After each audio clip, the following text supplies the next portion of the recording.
দীঘায় রথের চাকা গড়াবে পরের বছর থেকে, ঘোষণা করলেন মুখ্যমন্ত্রী মমতা বন্দ্যোপাধ্যায়।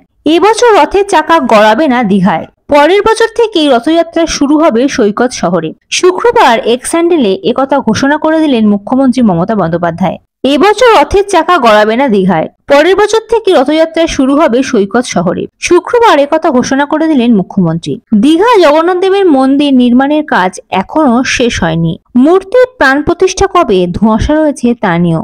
তার মধ্যেই এবছর থেকে দীঘা জগন্নাথ দেবের রথযাত্রা আয়োজিত হতে পারে বলে শোনা যাচ্ছিল। প্রশাসনিক সূত্র জানা গিয়েছিল, জগন্নাথ, বলরাম ও সুভদ্রার জন্য 3টি রথের কাঠামো তৈরির কাজ প্রায় শেষ হয়ে গিয়েছে।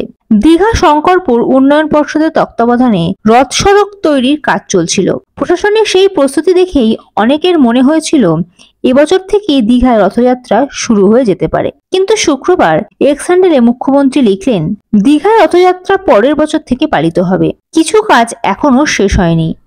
পরের বছর থেকে রথযাত্রা শুরুর আগেই তা সম্পূর্ণ হওয়া জরুরি। বৃহস্পতিবার নির্মীয়মান জগন্নাথ মন্দির চত্বরে 3টি রথের কাঠামো দেখা গিয়েছিল। প্রশাসনিক সূত্রে খবর ছিল, ওড়িশা থেকে দক্ষ কারিগর এনে রথগুলির নির্মাণ করা হয়েছে। প্রতিটি উচ্চতা প্রায় 15 ফুট। একটিতে গাঢ় সবুজ, একটিতে কমলা আর অন্যটিতে হলুদ রঙের প্রলেপ দেওয়া। রথের মাথায় চূড়াও বসানো হয়েছিল। সূত্রের দাবি ছিল, পুরী রথের আদলে তৈরি দীঘার রথের চূড়াগুলিকে শেষ মুহূর্তে রঙিন কাপড় দিয়ে মুড়ে ফেলা হবে। ইতিমধ্যে রাজস্থানের বংশী পাহাড়পুর থেকে জগন্নাথ, বলরাম ও সুভদ্রার মূর্তিও চলে এসেছে। সেগুলি মোড়ক এখনো খোলা হয়নি।